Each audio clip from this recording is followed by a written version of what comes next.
Hey guys, welcome back to TechMan. Today, let me show you how to get My Shiranui in Honor of Kings. Wondering how to get My Shiranui in Honor of Kings?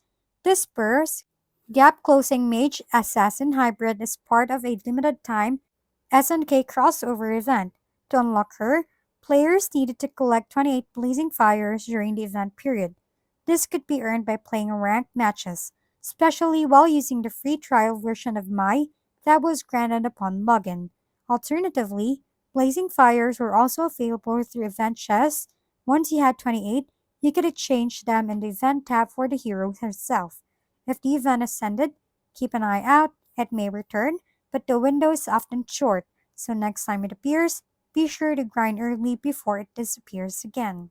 If we've been helpful, kindly give us a thumbs up, and don't forget to hit the subscribe and bell button for more contents. For any questions and suggestions, comment down below.